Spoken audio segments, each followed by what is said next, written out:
Muy buenas tardes, estimados radioescuchas. Un gusto estar con ustedes una vez más en su programa Futuro en Acción. Hoy tenemos el gusto de tener con nosotros al economista Alberto Acosta Burneo, que todavía no se conecta a la transmisión. Estamos esperando que se conecte, pero hasta tanto podemos comentar algunas cosas importantes el día de hoy. El tema de la guerra sigue preocupando, a pesar de que los Estados Unidos menciona que prácticamente por el lado de ellos la cosa va viento en popa. El precio del combustible sigue subiendo en los principales mercados del mundo. Además, las bolsas han tenido diferentes caídas, especialmente la de Estados Unidos, con lo cual los efectos de la guerra se siguen haciendo sentir. Esperemos a ver qué pasa en los próximos días. A nadie le conviene que esto se mantenga por mucho más tiempo. Si el plan original era que dure pocas semanas, ojalá que sea así, que no escale como ha venido escalando con otros países de la región y además complicando el tránsito en el estrecho de Hormuz, por donde pasa una buena parte del petróleo y del gas del mundo. Los vientos y los impactos y la cola que viene relacionada con esa guerra estarán impactando a todo el planeta, porque lamentablemente la energía afecta a todo el planeta, inclusive afectará a Ecuador, producto de que Ecuador por un lado ganará más por el petróleo, pero por otro lado perderá con la importación de combustibles que lamentablemente tenemos que seguir haciendo, dado el hecho de que las famosas refinerías del Ecuador nunca se hizo la refinería del Aromo, que fue un proyecto fallido del correísmo. La refinería de Esmeraldas es una gran chatarra allí tratando de sobrevivir, a pesar de los miles de millones de dólares que le metieron, y ahora entiendo que producto de los últimos incidentes de incendios, no estoy 100% seguro, pero entiendo que está todavía sin funcionar, esperando las reparaciones debidas. No sé si ya está conectado el invitado. Ya está conectado, ahora sí. Ya tenemos con nosotros a Alberto Acosta Burneo, analista económico, editorialista. Alberto, gracias por conectarte. Estaba hablando antes que te conectaras sobre el impacto de la nueva situación bélica entre Estados Unidos, Israel e Irán, que esto traerá de todos modos cola, o está trayendo ya cola al resto del mundo, y el Ecuador no está exento de eso. Tu opinión, por favor. Sí, bueno, definitivamente un gusto estar con ustedes, muy buenos días. El conflicto con Irán es más complicado de lo que estimaba Donald Trump. Donald Trump pensaba que esto iba a ser un conflicto muy corto, un conflicto muy fácil. De hecho, él lo comparó en su momento con Venezuela. Dijo esto va a ser algo similar. Pensaba que iba a tener otra Delcy Rodríguez, que iba algún ayatolá iba a decidir en Irán quedarse en el poder a cambio de serle útil a Estados Unidos. Pero la situación en Medio Oriente es bastante más compleja. Además, Irán no es Venezuela. El poderío de Irán es muchísimo mayor, incluso el poderío bélico. Y entonces vemos cómo el conflicto se está alargando y ya está generando disrupciones enormes. Una de esas es la interrupción del estrecho de Hormuz. Ese paso, como su nombre lo dice, es un paso muy estrecho, un canal muy estrecho, por donde pasa el 20% del petróleo que se comercia en el mundo, en el planeta. Y ese paso está detenido por los bombardeos que está haciendo Irán. Además, se habla de que estaría sembrando minas en esa zona. Y entonces ya los buques cargueros no están pasando por ahí. Eso ha obligado a que los países productores de petróleo de Medio Oriente tengan que detener su producción porque ya no tenían dónde almacenarlo y no podían transportarlo tampoco. Entonces se produjo, lo que tenemos ahora es una escasez de petróleo a nivel mundial que ha elevado los precios de manera significativa y que genera disrupciones también a nivel general, disrupciones importantes. Al día de hoy el petróleo WTI está cercano a los $95 por barril. El fin de semana ya en varias ocasiones ha superado los $100. El fin de semana estuvo por encima, llegó alrededor de $115, superó los $115 el domingo. Entonces vemos que estamos frente a un entorno del petróleo, del mercado petrolero muy volátil y con un impacto muy fuerte que viene por el lado de este conflicto. En el caso de Ecuador, yo mencionaba que a veces las personas se alegran por el hecho de que el petróleo suba, pero cuéntanos un poco cómo son las cifras, porque ganamos por un petróleo más caro, pero perdemos por la gran importación de combustibles. Sí, exactamente. En el caso ecuatoriano, el Ecuador todavía es un exportador neto de petróleo. lo cual es importante. Significa que todavía es más lo que exportamos que lo que compramos en combustibles, en derivados. Entonces, eso nos permite, nos garantiza que todavía recibimos más ingresos cuando sube el precio, recibimos más ingresos por esa exportación. Pero lo que sí está sucediendo es que lamentablemente cada día estamos produciendo menos petróleo. La producción de petróleo está cayendo fuertemente. Solamente el 2025 cayó la producción a 441,000 barriles por día. Son 35,000 barriles menos en relación al año anterior. Y esto significa también que esas exportaciones netas de petróleo, es decir, lo que exportamos menos lo que compramos de combustibles, caigan significativamente. Hasta 2025 el neto fueron 2.500 millones de dólares a favor del Ecuador. En 2024 el neto fue apenas 900 millones a favor del Ecuador. Terrible. Y esa situación sigue, ese resultado sigue cayendo porque cada día producimos menos petróleo. Entonces va a llegar un momento en el que dejemos de ser exportadores netos de petróleo y pasemos a ser importadores netos de petróleo. Y entonces sí, la situación va a ser mucho más crítica porque este tipo de disrupciones nos van a pegar muy fuertemente. Alberto, pero entiendo que el problema de la caída va por el lado de la baja inversión. Obviamente la situación fiscal no da para que del bolsillo, de la billetera propia se pueda invertir. Tienen que hacerse alianzas con empresas internacionales. Entiendo que han habido a lo largo de los últimos años algunas licitaciones o algunos concursos lanzados a nivel internacional. Algunos fueron fallidos. También entiendo que las leyes ecuatorianas no han sido favorables para hacer muy atractivo el mercado petrolero ecuatoriano. Que el gobierno actual, entiendo que tanto en electricidad como en energía algo ha querido mejorar, pero no sé si es lo suficiente. ¿Cómo evalúas esto y cómo atraer más?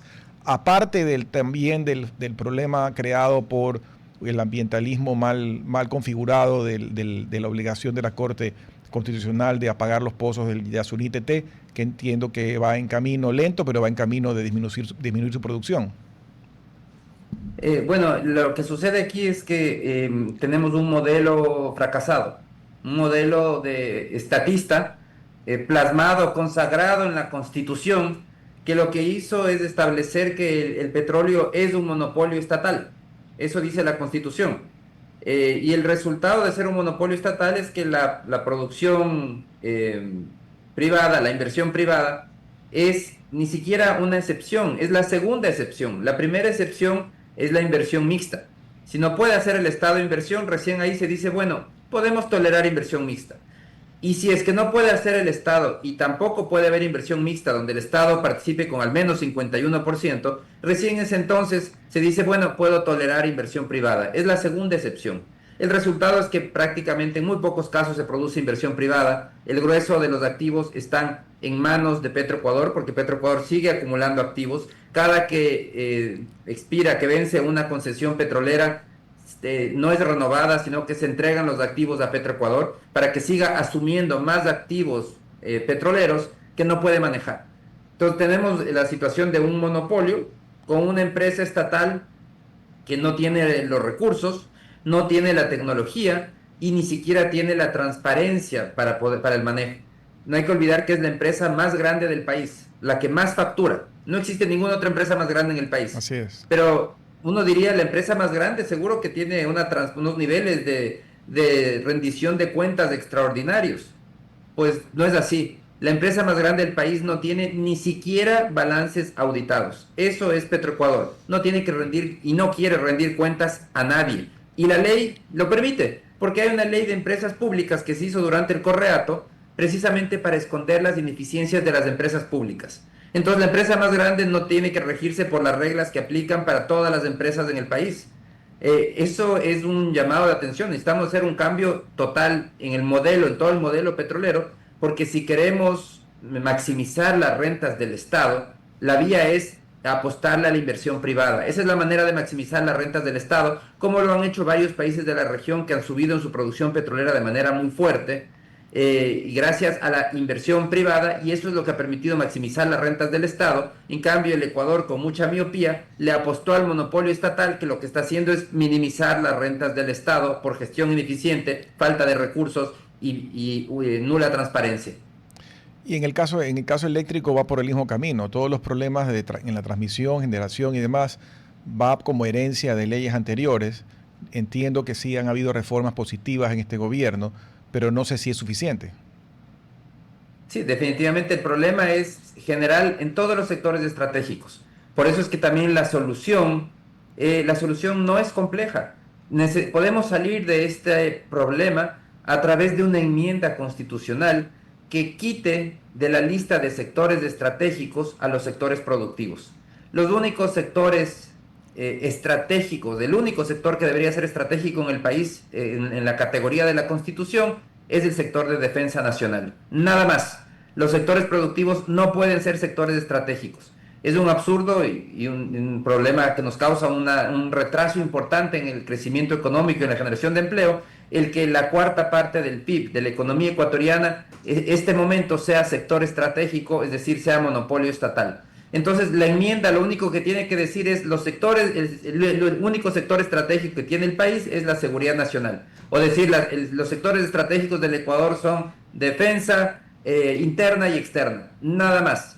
Todo el resto de sectores productivos tienen que salir de sector estratégico y solo con ese cambio podríamos tener una transformación total del sector, porque ya desaparece el monopolio estatal en ese sector. No significa que el Estado tiene que vender un alfiler, no significa que Petroecuador tiene que desaparecer, no, significa algo mucho más radical, significa que todos pueden invertir.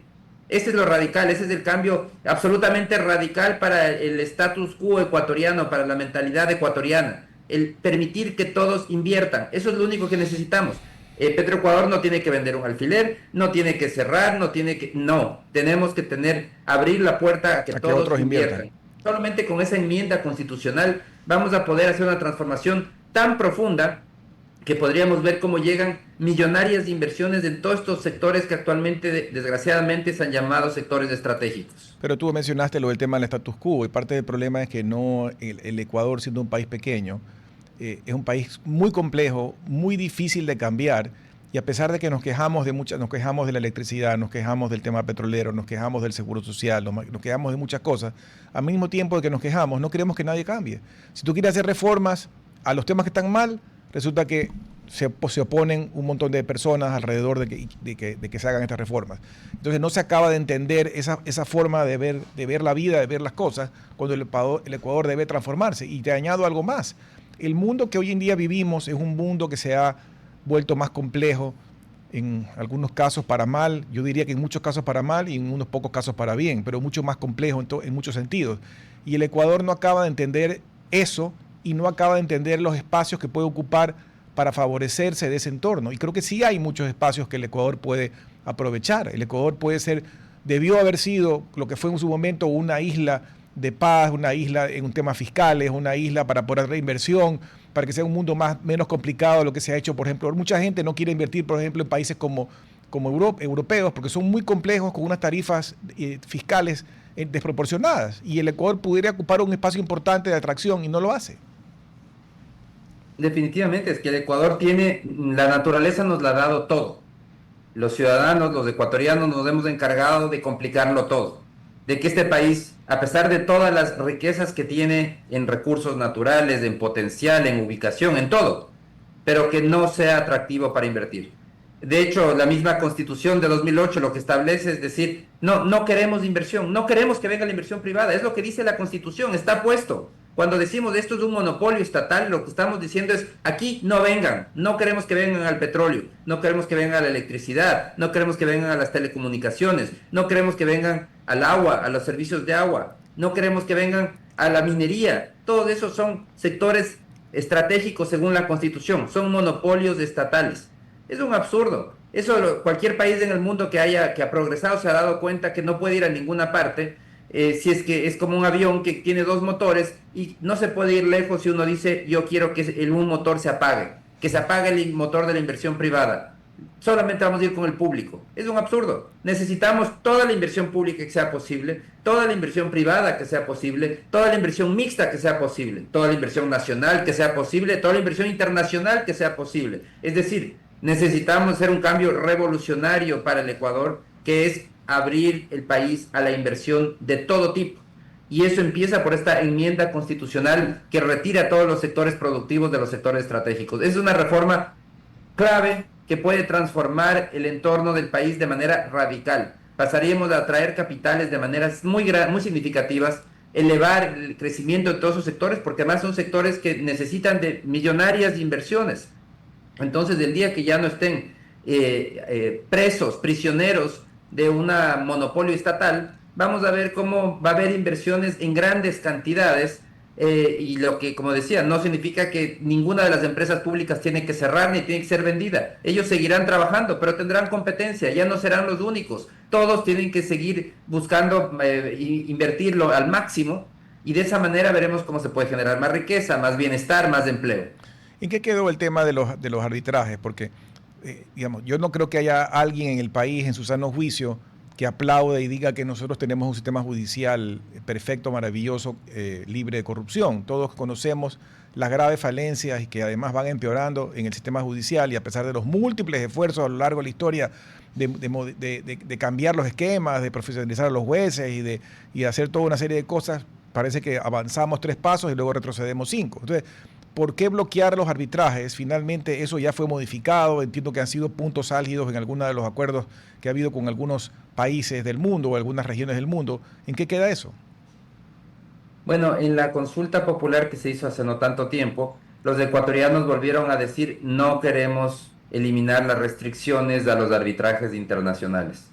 Es una restricción absurda de la Constitución de 2008, porque lo que dice los constituyentes, lo que decían era: el Ecuador siempre pierde en los arbitrajes, lo cual es falso, y pensaban que la culpa de perder en esos arbitrajes es que el Ecuador pueda ser llamado a estos centros internacionales, cuando realmente la solución para no perder en arbitrajes es respetar los contratos. Si el Ecuador empezara a respetar contratos, pues no va a perder ningún arbitraje, porque ni siquiera va a llegar a esos arbitrajes. El problema es que Ecuador tiene una historia muy larga de irrespeto de contratos, y eso hace que permanentemente perdamos en arbitrajes internacionales.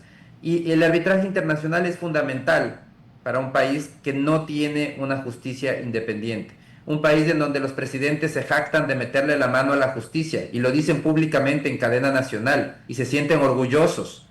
Evidentemente que un inversionista, no podemos esperar que un inversionista venga a poner varios cientos o miles de millones de dólares en ese país en donde la justicia tiene que responder a lo que dice el gobernante de turno. Entonces, la manera de evitar ese problema de justicia independiente, sí, tenemos que trabajar en una justicia independiente, ojalá que algún día la tengamos, pero hasta que logremos hacerlo, que puede tomar décadas o más, tenemos que tener una manera de darle una salida al inversionista, y ese es el arbitraje, es darle la posibilidad de que vaya a un tercero imparcial, donde puede dirimir cualquier conflicto que tenga con el Estado. Pero lamentablemente en Ecuador no se permite esa salida, y los argumentos son bastante absurdos, porque se decía, bueno, hay muchos países en el mundo que no aceptan el arbitraje internacional. Yo entendería que la mayoría de países europeos, por ejemplo, no van a aceptar el arbitraje internacional, y está muy bien. ¿Por qué lo van a aceptar? No necesitan, porque tienen justicia independiente, tienen unos sistemas judiciales creíbles. Entonces, ¿para qué se necesita un país de ese tipo? ¿Para qué necesita un arbitraje? Pero en cambio, un país como el Ecuador, con una justicia manipulada, intervenida, una justicia amenazada, ¿qué se puede esperar? Ahí países como el Ecuador tienen que acudir al arbitraje para poder solucionar el problema frente a los inversionistas, hasta que se logre solucionar el problema de fondo de la justicia, que puede tomar décadas o muchísimo más.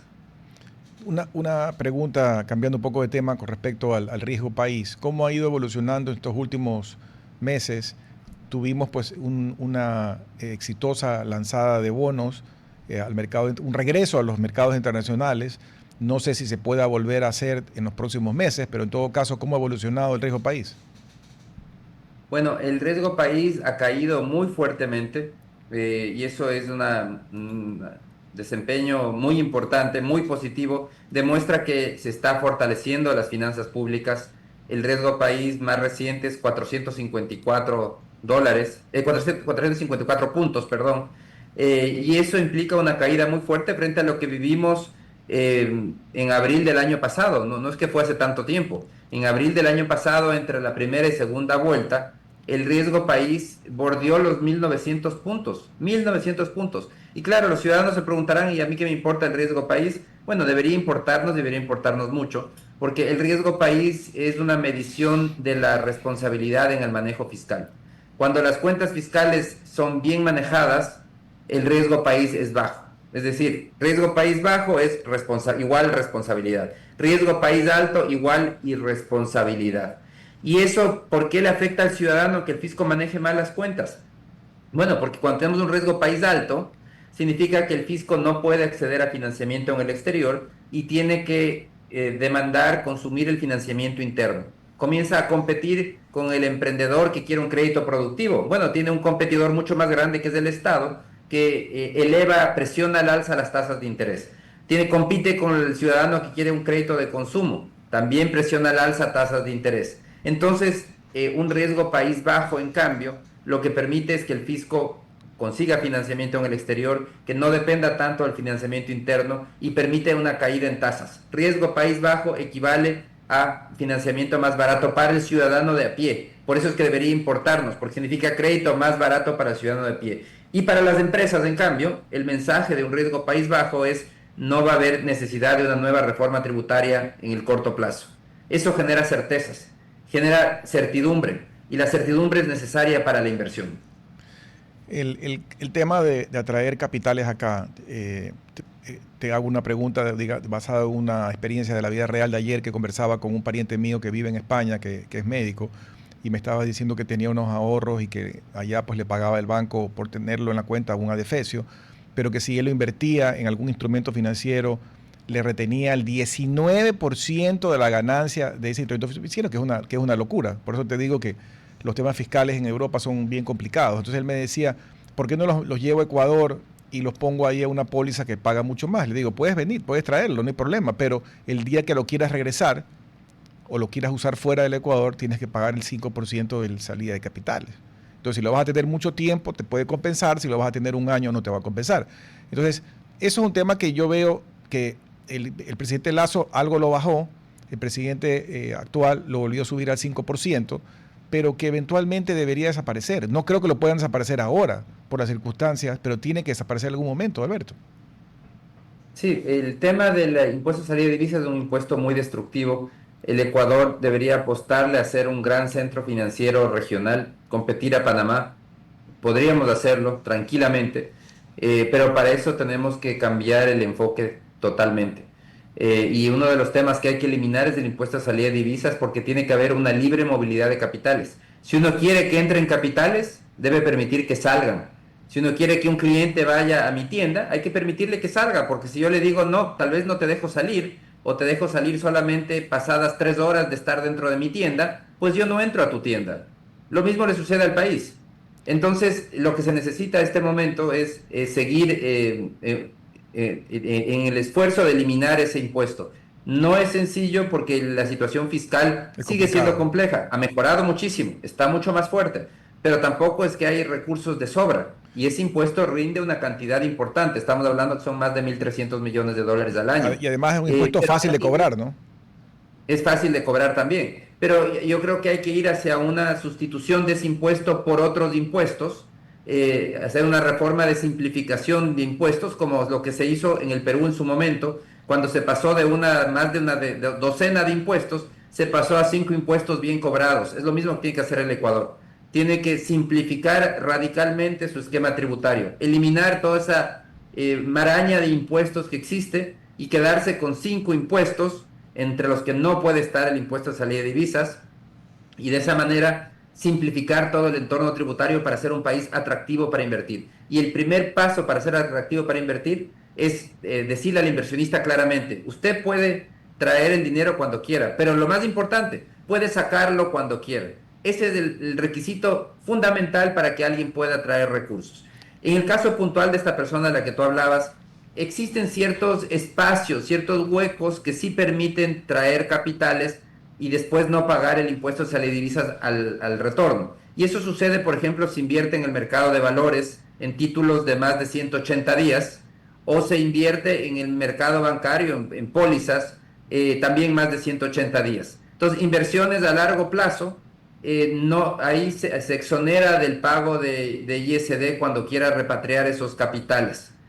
Habría que revisar, eso sí, las condiciones específicas, qué tratamiento tributario tiene esa persona, si es española o no es española. Son temas ya muy específicos, pero existen esos espacios de exención de ISD para inversiones de largo plazo. Y en el caso de otros mecanismos para atraer inversión, que si tú comparas contra Colombia y Perú, nosotros estamos años luz en diferencia de montos, y sabiendo que Colombia pues tampoco es un paraíso y Perú no es un paraíso, nosotros hemos sido muy malos comparativamente hablando en atraer capitales, y cuando hemos atraído ha sido básicamente para la parte petrolera, minería, pero para otros rubros muy poco. Es decir, el Ecuador, en el tema que puede dinamizar de nuevas fábricas, nuevos negocios de acuicultura o nuevos negocios de tecnología o lo que fuera, el Ecuador ha sido muy malo en atraer, con todo el entorno que tú has mencionado. Sí, lo que sucede es que Ecuador no ha hecho las tareas como sí las hizo el Perú. En 1993, el Perú redactó una constitución que creó algo que es muy escaso en la región y que se llama seguridad jurídica. Eso es lo que hizo, le dio previsibilidad y seguridad jurídica a su entorno. Y entonces eso explica que haya tenido el Perú, la política en el Perú no funciona, es peor que en el Ecuador. Han tenido, creo que ya van 9 presidentes en los últimos 10 años, es alguna cosa así. Casi que llega a un promedio de un presidente por año. Y a pesar de eso, la inversión sigue llegando, el país sigue creciendo. De hecho, el anuncio más reciente es que ellos esperan ya superar los 100.000 millones de dólares en exportaciones este año. Siguen creciendo de la mano de un sector minero también muy fuerte y tienen una expansión impresionante en su actividad económica. Entonces, lo que hicieron las tareas. Hicieron un cambio en la Constitución que les permitió pasar de ser uno de los países que menos inversión extranjera directa recibían en la región a ser el país que más inversión extranjera directa recibe en la región. Es un cambio radical, y eso de ahí fue simplemente con un entorno y la institucionalidad que es tan importante, reglas del juego en donde, ¿qué hace el Perú? Garantiza la competencia primero, prohíbe los monopolios, no puede haber monopolios estatales en Perú, está garantizada por la Constitución la competencia, garantiza la seguridad jurídica también por la Constitución, garantiza los famosos contratos ley. Quien firma un contrato con el Estado, ese contrato no puede ser modificado por leyes posteriores. Entonces todo eso genera seguridad para el inversionista. Entonces lo que hicieron en el Perú es crear reglas, seguridad jurídica, reglas estables, clima favorable. Es decir, esto de aquí no es cuestión de yo soy amigable con los inversionistas, yo me reúno con ellos, yo como en el country club. No, así no funcionan las inversiones. Esto de aquí es un tema de institucionalidad. ¿Qué dice la Constitución? ¿Qué dice las leyes? Porque los presidentes van y vienen, es normal. Hay presidentes de derecha y de izquierda. Eso es lo que vamos a vivir en todos los países.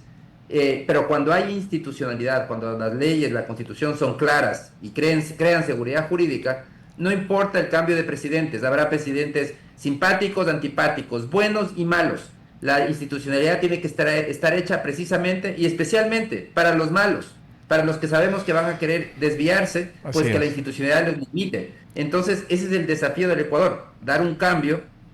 Tenemos que entender que sin un cambio de la Constitución no iremos a ninguna parte. Algún día, ojalá que no sea demasiado tarde, demasiado tarde para nosotros, porque puede ser que no sea demasiado tarde para nuestros hijos o nuestros nietos, pero para nosotros ojalá que no sea demasiado tarde para poder ver ese cambio de que tengamos una institucionalidad fuerte, un país que es amigable con la inversión, que quiere que venga la inversión, que se abre a la inversión, y que independientemente del presidente que llegue, malo o bueno, siga avanzando, siga recibiendo inversión. Vamos a un corte breve y regresamos en unos minutos. RTP 96.5, a la conquista del mundo digital. Programas de opinión con referentes de la comunicación. Noticias para contar todo lo que está pasando en todo momento. Una variedad de segmentos con lo que necesitas saber.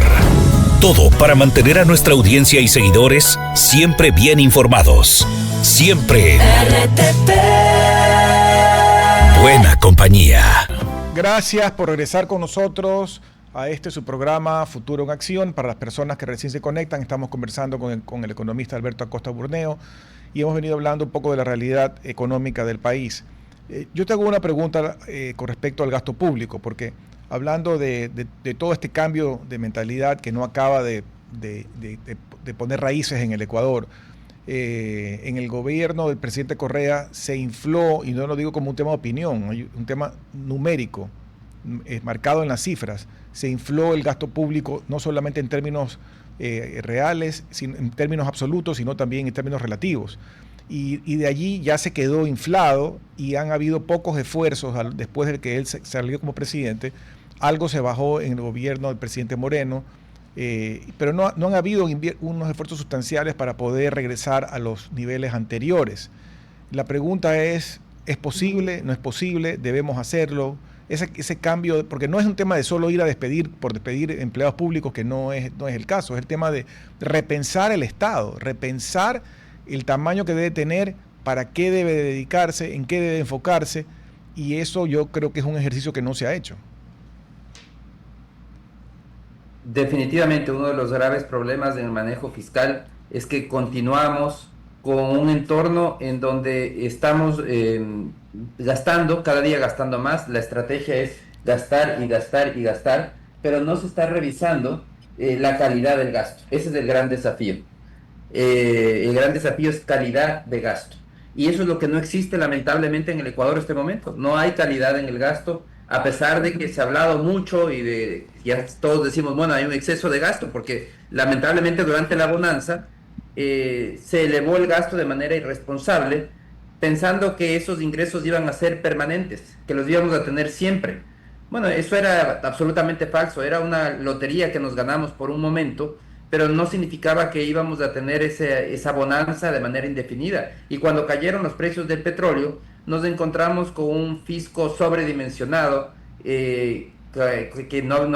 que nos dijeron, somos el jaguar latinoamericano, nos decía el presidente de la época, muy miope y muy convencido de sus cosas, pero la realidad es que se acabó la bonanza en 2014, la bonanza petrolera, y el país se desinfló, pero el gasto público no se desinfló al mismo ritmo. El gasto público se mantuvo, y vemos cómo incluso en el corto plazo en los últimos años el gasto público sigue subiendo. Sí, sube menos que lo que crece la economía, y eso permite poco a poco ir ajustando, pero sí hay un problema importante en el gasto, porque se da por sentado que hay que gastar, que lo importante es gastar. Cuando gastar por gastar no crea bienestar. Lo que crea bienestar es gastar bien, gastar en cosas que los ciudadanos valoren, que mejoren la vida de los ciudadanos. Entonces ese es el gran desafío, en otras palabras, es darle calidad al gasto, darle más transparencia al gasto y sobre todo saber priorizar.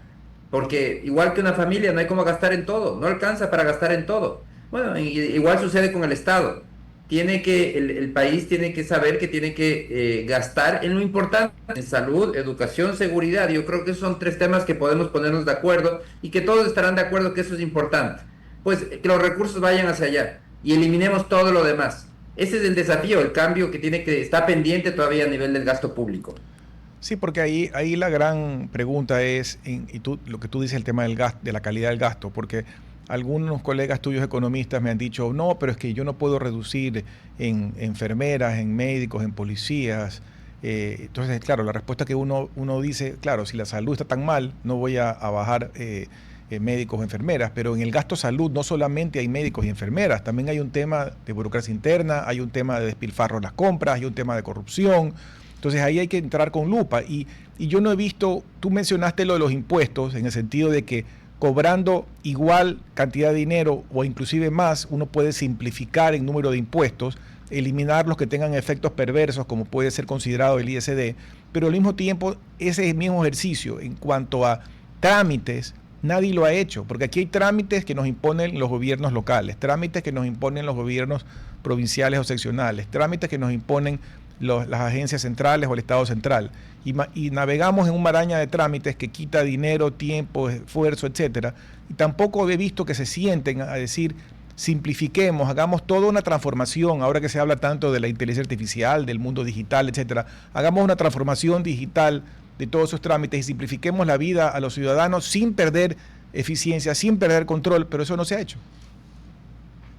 Totalmente.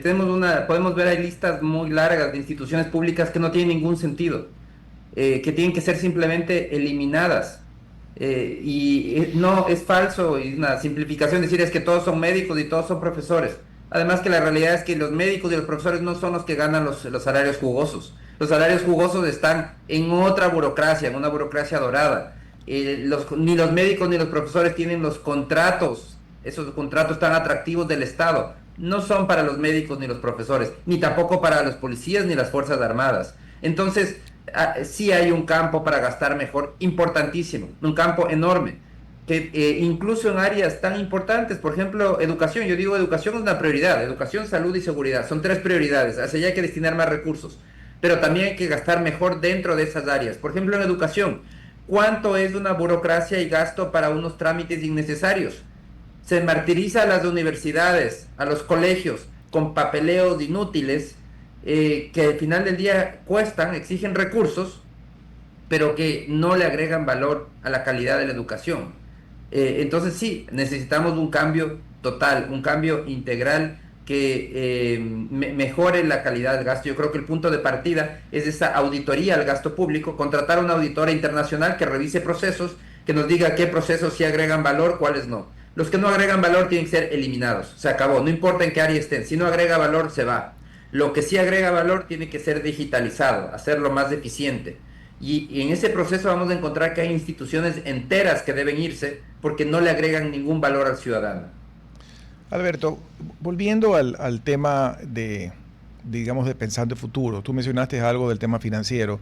El IEP y otras agencias, otras ONGs, hablan de la posibilidad de convertir al Ecuador, y tú lo mencionaste, en un polo de atracción de la banca internacional. Y tú mencionaste el ejemplo de Panamá, creo que algo también parecido es Uruguay en la parte sur del continente, pero ponemos como ejemplo el caso de Panamá. ¿Qué le falta al Ecuador para convertirse en un polo? Ya hablamos de que obviamente hay temas como el ISD que no ayudan, pero digamos, ¿por qué se fueron muchos bancos internacionales? ¿Por qué no han entrado bancos internacionales? ¿Por cómo agrandar y convertirnos en un polo de atracción financiera internacional? Bueno, lo que sucede es que en el Ecuador la legislación vigente es una legislación intervencionista creada apenas en 2016, pero inspirada en la época de las cavernas, en donde lo que busca la legislación bancaria es maximizar la intervención estatal.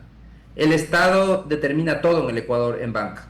El Estado determina a qué segmentos prestar, con qué tasas de interés, con qué garantías, con qué plazos, los costos de los servicios, incluso los límites a los salarios de los ejecutivos bancarios. Todo eso lo determina el Estado. Eso sí, la legislación se acuerda del accionista solamente cuando las cosas van mal. Después de que el Estado definió todo, dice, bueno, y si algo va mal, ahí sí usted me responde con todo su patrimonio, lo cual es diferente a cualquier otra sociedad anónima en donde se responde con el patrimonio invertido, no con todo el patrimonio. Entonces vemos que es una legislación pensada en maximizar la intervención estatal, y con eso no nos garantiza seguridad a los depositantes, porque la legislación actual, creada en el socialismo del siglo XXI, no le interesaba maximizar la supervisión. No tenemos altos estándares como tiene el mundo desarrollado. En Ecuador no existe ni siquiera Basilea 0. El mundo ya está avanzando hacia Basilea 4 informalmente. En Ecuador no hay ni siquiera las normas de Basilea 0. No hay normas de Basilea. Porque la legislación, la preocupación de la legislación no era maximizar la supervisión de primer nivel, sino lo que buscaba era maximizar la intervención estatal. Entonces necesitamos hacer un cambiar la legislación y pasar hacia una legislación que maximice lo que tiene que maximizar, que es la supervisión de primer nivel, avanzar hacia las normas de Basilea para tener estándares internacionales de supervisión bancaria y eliminar la intervención estatal. El Estado no tiene que intervenir en la actividad empresarial, el Estado tiene que supervisar la actividad bancaria con estándares internacionales. Son cosas totalmente distintas. Y ese cambio es fundamental para poder abrir la puerta a la inversión. Y por otro lado, igual que en otros temas, hay que eliminar esas trabas a la inversión que existen también en materia bancaria. Una de esas, la misma Constitución del Ecuador dice que para ser banquero, en el Ecuador solamente, ¿quién puede ser banquero? Solamente el descendiente de banqueros, nadie más. La banca en el Ecuador es una aristocracia. Solo se puede transmitir de padres a hijos, a nietos, a bisnietos. Eso es lo que dice la Constitución del socialismo del siglo XXI. Cuando dijo y le puso una restricción de lo más absurda y dijo, no, nadie puede invertir en banca. Y si a alguien se le ocurre la mala idea de invertir en banca, tiene que vender todos sus negocios, porque no puede tener otra actividad que no sea banca. Solamente el banquero puede ser banquero, nadie más puede ser banquero. Entonces, de esa manera lo que se hace es se limita la inversión en el sector, se limita la movilidad que tiene que haber para que sea un sector dinámico, y al final del día todas estas restricciones, que en la Constitución se suman otras más, lo que terminan haciendo es cerrando ese sector a la competencia, haciendo que no sea atractivo para atraer nuevos capitales, que al final del día que el sector no pueda crecer como sí podría hacerlo con una legislación de primer orden, con estándares internacionales que maximice la supervisión y que minimice la intervención estatal. Alberto, nos quedan 9 minutos y uno de los temas que siempre acabo preguntando, porque es uno de los grandes elefantes de lo cual que no acabamos de resolver y que sigue metiéndose en el cuarto llamado Ecuador y destruyendo muchas cosas, es la problemática del seguro social y las pensiones y la salud y demás. Hay información, hay estudios que se levantaron, sobre todo por el lado de las pensiones, pero no se acaba de hacer nada y hay un gran peso que también genera en la economía. Hablando del problema fiscal, ya en parte se arregló el tema de los combustibles, y digo en parte porque no es completo y aparte queda todavía el remanente del gas, pero el otro es lo que tiene que aportar el Estado central al IES y toda la problemática del IES que no se acaba de solucionar. ¿Hasta cuándo esperamos? Bueno, lamentablemente el IES necesita una reforma urgente y los ciudadanos somos quienes tenemos que pedir esa reforma. No podemos seguir esperando que se tome alguna decisión en algún momento y mientras tanto el IES se sigue debilitando. Es un paciente que está desangrándose porque gasta más de lo que le ingresa. Y nadie lo ve, la gente pasa por la calle, le ve desangrándose y nadie se acerca, nadie quiere ayudarle, nadie se pone a decir, bueno, ¿y cómo podemos solucionar el problema? Llevémoslo a un hospital, hagamos algo. No, eso no interesa. Vemos que sigue desangrándose, pero nadie hace nada, y eso complica las cosas porque llegará un momento en donde ya no pueda pagar pensiones y ahí sí, recién ese entonces comenzarán a preocuparse. Cuando se pague la mitad de las pensiones, por ejemplo, o una tercera parte de las pensiones, a ver qué es lo que piensan en ese momento y a ver si no exigen una solución al problema. Entonces es momento de tomar esa decisión de corregir los problemas de la seguridad social antes de que exploten, y eso implica cambios de fondo. Corregir la seguridad social requiere de cambiar el modelo en sí. Por un lado, yo creo que tenemos que devolverle la capacidad de elegir al ciudadano. El ciudadano tiene que poder elegir en dónde quiere colocar sus fondos de seguridad previsionales. Esa es una decisión del ciudadano. Entonces, que escoja, si es que es con el IES, si tanto le gusta, maravilloso, pues nadie le limita que escoja el IES, o si quiere un fondo privado, pues que escoja un fondo privado. Ese es el primer punto de partida. El segundo punto de partida dentro del IES es fortalecerlo. Con competencia es inevitable que tenga que fortalecerse. ¿Y cómo se fortalece? Nivelando los egresos frente a los ingresos. Hay unos ciertos ingresos, los egresos no pueden superar esos ingresos. Y eso significa que hay que escoger qué servicios dar. Tiene que haber un servicio básico que todo el mundo recibe y servicios adicionales que los que quieren lo reciben. Por ejemplo, un servicio para hijos menores de edad, el que quiera puede contratar ese servicio, pero tiene que pagar lo que corresponde para cubrir ese servicio. Como una póliza. Entonces, de esa manera se logra nivelar egresos frente a ingresos. Sí, porque el problema es que se hizo una decisión política demagógica de incluir a los hijos, pero no se incluyó un pago adicional. Entonces es muy bonito dar, pero tú pagas. O sea, yo te doy, pero tú pagas, pero otro paga. Y acabamos pagando a futuro nosotros porque eventualmente el tema va a reventar, ¿no? Exactamente, o sea, al final del día vamos a terminar pagando todos, los futuros jubilados sobre todo van a terminar pagando, porque son ellos los que no van a recibir las rentas. Y tendremos que tomar una decisión en ese momento para tomar correctivos. Entonces son esos problemas que simplemente se los sigue pateando y pasan los presidentes, son temas engorrosos, temas que quitan popularidad, y entonces lo mejor es no topar, empujarlos. Pero ahí entra, para estos son los temas precisamente donde se ve al estadista, donde se ve aquel que ve más allá, y que está pensando no en la siguiente elección, sino en las próximas generaciones. Eso es lo que necesitamos en el Ecuador. Ese estadista que piensa en las siguientes generaciones y se dé cuenta que hay que corregir a tiempo los problemas de la seguridad social para que el correctivo no sea tan difícil y para que el costo social tampoco sea tan grande. Alberto, nos hemos comido ya prácticamente un trimestre del año. Estamos próximos a terminar el primer trimestre. ¿Y cómo ves tú, digamos, si tú tienes que definir 2 o 3 cosas que crees que son las más importantes de atacar en el corto plazo en los siguientes 3 trimestres, ¿cuáles serían? Bueno, lo más importante es trabajar en reformas estructurales, reformas de fondo. Tenemos que seguir abriendo mercados y eso estamos haciéndolo muy bien, pero tenemos que en paralelo abrir el país para la inversión.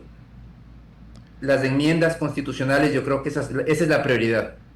La enmienda constitucional para modificar los sectores estratégicos, sacar a los sectores productivos, para eliminar barreras a la inversión, que en la Constitución socialista existen infinidad de barreras. Fue una Constitución pensada y cómo bloqueo la inversión privada. ¿Cómo me disparo en el pie? ¿Cómo me disparo yo mismo? Exactamente, eso es al final del día. Entonces, esos son los temas de fondo que se requiere este momento, para poder darle la vuelta al país, porque necesitamos crecer rápido. El año pasado crecimos rápidamente, pero ese crecimiento, que probablemente pronto sabremos del valor, será alrededor de un 4% o por encima del 4%, pero ese crecimiento tiene que mantenerse por varias décadas. Y la manera de lograrlo es simplemente mejorando el entorno para la inversión, la institucionalidad. Entonces yo creo que lo que tenemos que trabajar es en invertir en el futuro, invertir en mejorar la institucionalidad para que el país sea un país atractivo para invertir. Y sobre todo que el crecimiento sea sostenible, que no sea solamente un tema de un año o un tema puntual, sino que sea un tema sostenible. Yo siempre pongo como ejemplo el caso de Singapur, porque me hace, digamos, es parecido al caso de Ecuador. Es un país pequeño, un país tropical, un país que tuvo grandes problemas inclusive de seguridad, y hoy en día siendo chiquito es una potencia. El Ecuador, ¿por qué no puede ser igual? Exactamente, es que podemos tranquilamente hacerlo si hacemos esos cambios de fondo. Lo que no puede suceder es que esperando que las cosas vayan bien, pensemos que las cosas van a cambiar.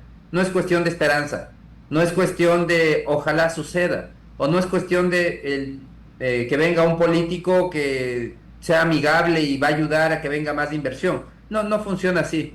Las cosas hay que hacerlas, el trabajo hay que hacerlo con cambios de fondo, como hizo el Perú en 1993. Cambió la Constitución, hizo una Constitución que creó seguridad jurídica y todavía siguen cosechando los frutos de ese cambio. Fue un cambio real, un cambio en la institucionalidad y que ha sobrevivido a infinidad de presidentes. Bueno, en Perú son expertos en eso, en cambiar presidentes. Y a pesar de eso, sigue sobreviviendo presidentes de izquierda, de derecha, de todo tipo, pero la institucionalidad está ahí. La seguridad jurídica está ahí, está en su constitución, está en sus leyes.